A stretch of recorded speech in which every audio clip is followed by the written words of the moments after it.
I'm Matt from Mayernik Kitchen. Thanks for joining us again. So as you can see, there's a lot of plants out in front of us right now. Things have been moving along really well over the last few weeks. However, here in New Jersey, it has been cold. I mean, yesterday was the first day. I was actually going to get up to the farm. Like I said before, the farm is about an hour away from here. So my goal is to get up there, do inventory, drop off some compost, kind of get the farm, ready for the season. It's still really early up there. But Mother Nature changed my plans. We woke up yesterday. Here where I am, we had about, a quarter of an inch of slushy, icy mess all over. Like literally the garden beds were all covered. It's funny, Shannon actually had a class yesterday and we're out there trying to harvest some fresh plants for her spring tonic class, and it's kind of like working in a fish department of your local supermarket where everything was just covered in ice. But we did all right. We harvested some stuff, but this weather has just been out of control. So I canceled my trip up to the farm because it just didn't make any sense. I mean, I think they got 3 inches of snow up there. So number one, I couldn't do inventory. Number two, any of the compost I was going to get up there was going to be soaking wet. So I figured, you know what? Instead of me staying in the cold for about 4 hours in the rain and the ice and the wind, let me stay home. So what I ended up doing was transplanting. So lots of plants transplanted yesterday. I ended up transplanting over about 500 plants yesterday. So now the question is, where are these going? I would have loved to have gotten these outside yesterday, but just with the way the weather and the wind and everything was, it just didn't make sense. So if you're here last week, what we did was I ended up clearing out our berry patch. And what we were going to do is use that more for staging for potted plants. So today's goal is I'm going to start moving all of our potted plants into that. Everything in the big greenhouse that's been hardening off for the last couple weeks is going to move into a smaller greenhouse. Then all these plant babies are going to move into our bigger greenhouse. So we got a lot of moving to do. If you love moving plants, then this is definitely the thing you need to do. It's funny, Shannon always jokes about how really all we end up doing is we're just plant luggers at the end of the day. We're just constantly moving them from staging center to trays to racks and finally into the ground. And it's funny, as much as we say we use plants, I think plants pretty much use us, to be honest with you, as we just constantly are moving them along, getting them into better growing conditions, and then hopefully setting them for success. I know we got a few questions over the last week is, why are you growing so many plants? So if you're new to the channel, a couple things here. Number one, we have a small herb farm up in northern New Jersey. We're located Passaic County. Up in Sussex County, we have some growing space that we've been growing there. This is going to be our 6th year growing up there. So a lot of what we grow is going to actually go in the ground up there. So, when you see and you look at these 500 plants, we usually put a good 2,000 to 3,000 plants in the ground every year. We do grow a lot of perennials. So what does that mean? That means those are plants that come back every single year.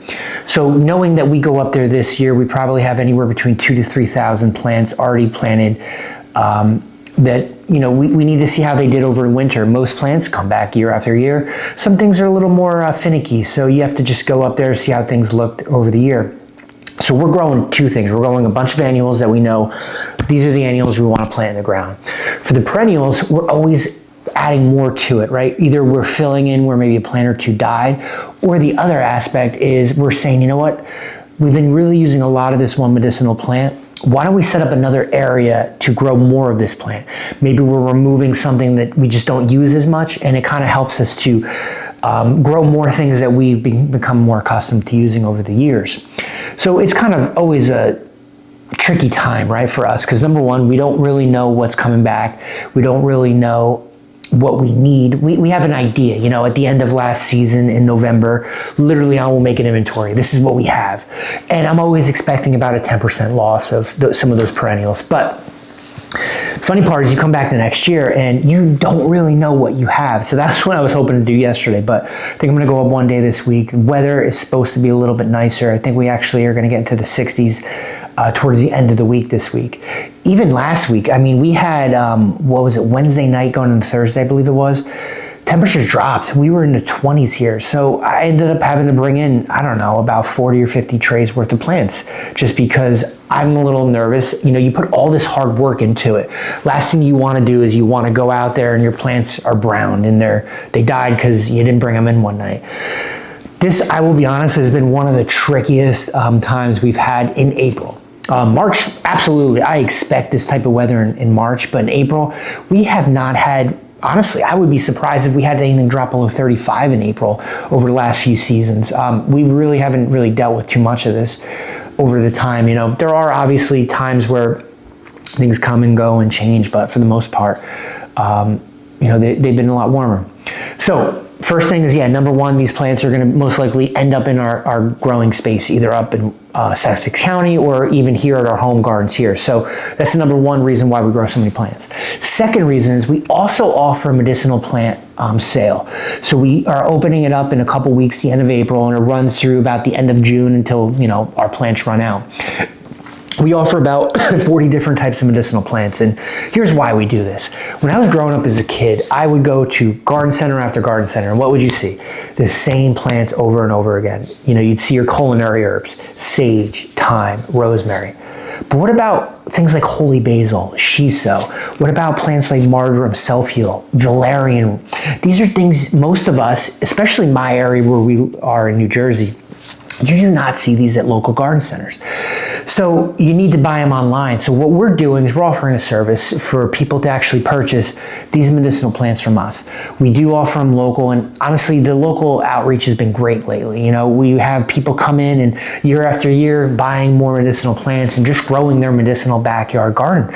And it's so rewarding when they come back to us and they say, you know, I've been growing these Tulsi plants, or you know, this is my third year of the valerian. I can't wait to actually harvest some root, make my own tincture.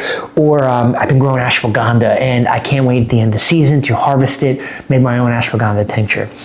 It really is a rewarding thing, and we've been able to connect with so many people. So if you are new to this space, if you are new to growing medicinal herbs and things like that, I would say start off small. You know, you don't need a big area to start growing. Even if you have a small deck or a small patio, you could easily put a few medicinal herbs out there. Things I would highly recommend. Number one of my favorite plants is holy basil, also known as Tulsi. Growing one of these, it's so easy to grow, it's drought tolerant, and it's the plant that the more you harvest, the more it gives back. So it'll grow small, bushy, you know, maybe up to 18 inches tall, beautiful flowers, they smell great, makes an amazing tea, an iced tea, a tincture, a hydrosol. It's one of those plants where literally the more you harvest it back to make yourself some fresh teas or iced teas, the more you're gonna able to just kind of go along with it. In addition to that, what I would also recommend is lemon balm. It's such an easy plant to grow. Could be a little invasive depending on where you're planting. I probably wouldn't plant it in my direct area if you are growing vegetables and things like that. Grow this somewhere separate from that. It's such an easy plant to grow. Comes back every year for the most part. And again, iced teas, hot teas. It's got so many medicinal benefits on it, which we'll talk about throughout the year, but such an easy plant to grow. A couple other ones I would recommend would be your mints. Honestly, people overlook mints so much. Peppermint, spearmint, regular mint. And these are probably ones you could purchase at your local garden center. So if you're new to this, mints are great for a couple reasons. They make such a relaxing tea to make, or an uplifting tea, depending on how you look at it. And they can be used for a lot of different culinary purposes as well. So we'll talk a lot about that as we go out through the year, but all I'm saying is if this is new to you and you are starting to get involved in this, you don't need to do some large, I need to clear out trees and this, that. Start small, start basic, you know. Pick out one thing or two things you want to try growing this year from medicinal plants and give it a try. I'm going to drop some information in the description. We have a PDF that gives you kind of 10 things that we found that are super easy to grow. Click the link to get the PDF in the description. And also there's a link to check out medicinal plants that we have available for sale in a couple weeks. When you go to that page, you might see that it says notify me because they're all sold out. It's because we haven't opened yet. But we will be opening, I believe, the 20th of April. So just put your email in if you're interested in something. And then, yeah, we do ship nationwide. So it'll be a little something for you to kind of look forward to in a couple weeks. All right, so what we're gonna do now is I'm gonna show you guys the berry patch. We're gonna start moving stuff in the berry patch. After that, I'm gonna be moving stuff into the small greenhouse after I do a few upgrades on that. Basically, we had windows, most of the windows are broke at this point, so we have screens in there. I'm gonna wrap those with the 10 mil plastic polyurethane. It just kind of helps, at least for the wind for the next couple weeks. This weather is not letting up anytime soon, so want to do that, and then finally hopefully get the big greenhouse all set up. So yeah, come check it out, take a journey with me for the next hour, and I'll see you guys in a little bit. So this is our makeshift greenhouse that I built back in 2016. Over the years, we've lost a couple windows. One hack that I would highly recommend is if you do lose a window, this was something we built off of reclaimed windows from Craigslist. So it was a mix match of windows. We had these really beautiful windows on the side. Somebody's redoing their kitchen, was getting rid of them, so we ended up reclaiming them. Over time, you know, they broke, things happen. A good thing you could look into doing is what we did is we just kind of replaced them with, this is just straight 1x2s, created a frame, bought a roll of the, you know, inexpensive screen, and just kind of created my own screens. These kind of worked really good, especially after everything broke. The problem was in the winter time, or now, right? It's still a little cold out there. So what we do is we just kind of wrap it with our, same thing we're wrapping the top of it with. And what this does is kind of creates almost a screen for us. Using basically our stapler to kind of get it stapled in, and we are ready to go. So what I'm going to do is I'm just going to staple this in, kind of get this set up.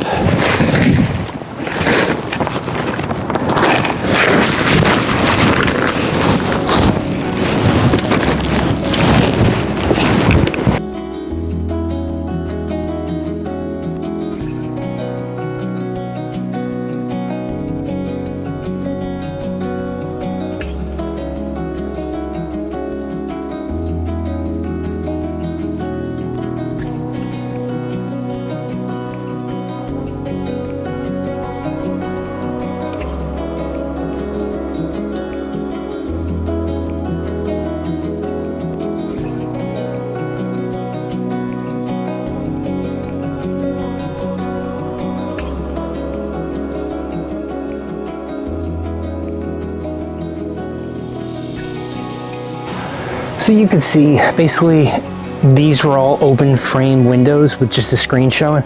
So what we wanted to do is just really just get the plastic up.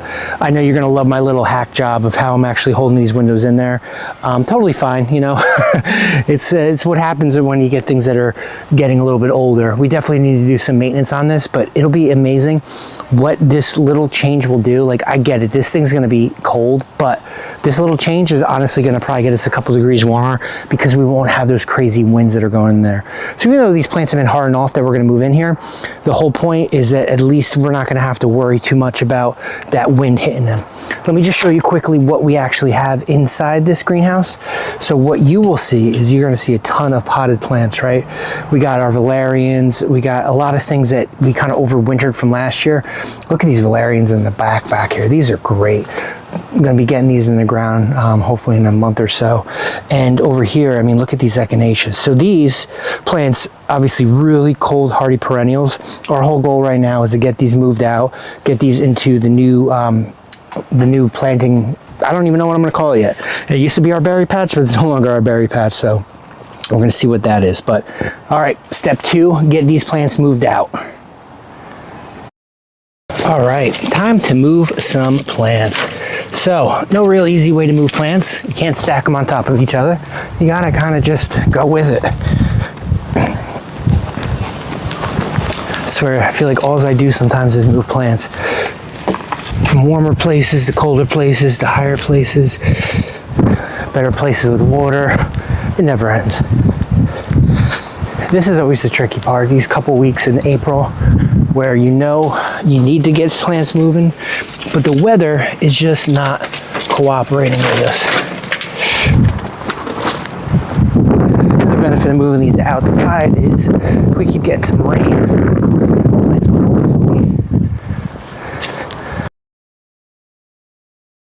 Welcome back. So this is our makeshift greenhouse. Just to give you guys an idea, we built this in 2016.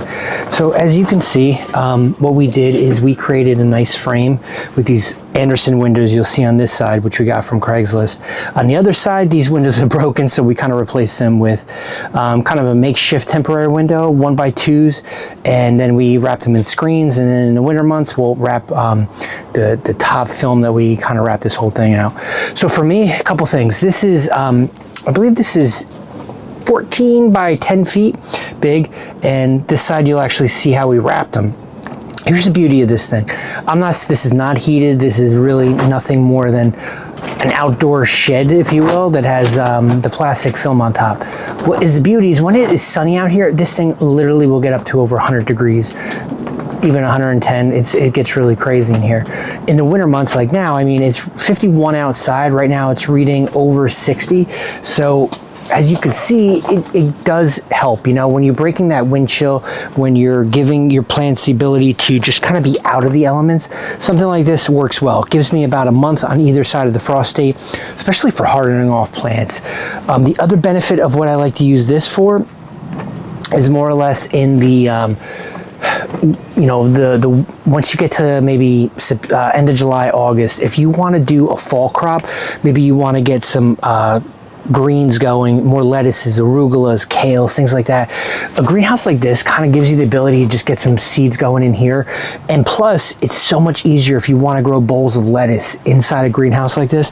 That's kind of where I have seen the benefits of it. Starting seeds or doing things throughout the year. It does get warm in these things. I will advise you on that. So we got all the plants out here. As you can see, everything is empty. So now we got step 2 done. Step 3, we're going to move the stuff from the big greenhouse into this.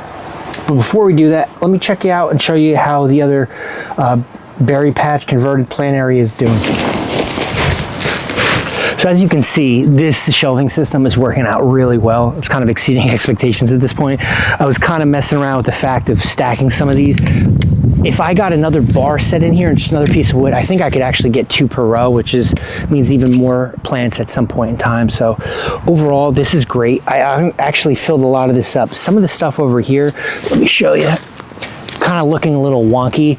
Some of this stuff might be dead. I'm just giving it a week or 2. I mean, at this point, it really doesn't matter. I don't need the space for another couple weeks. So let us see what happens. Give it a week or 2. If it starts to grow, great. If not, okay. But this area here honestly is giving me so much more growing space. I'm so happy I did this. It's going to be interesting to see how this season kind of changes based on last season, knowing that I could literally get several hundred potted plants out here without even breaking really a sweat on this. So looking forward to it. All right, back to plant moving. See you guys in a little bit. All right, so little greenhouse filled up, looking good. Got some plant trays on the bottom, plant trays on the top. It's crazy too. Ever since I put the wrap around those windows, it just keeps getting warmer and warmer up here. We're up to 71 in this greenhouse right now. Perfect temperature for these plants. Just getting the wind to chill the break. I mean, that's really all it's about. But overall, I mean, this looks great. I got this thing filled up. This was my goal today. Let's take a quick walk across the way and I'll show you what the big greenhouse looks like.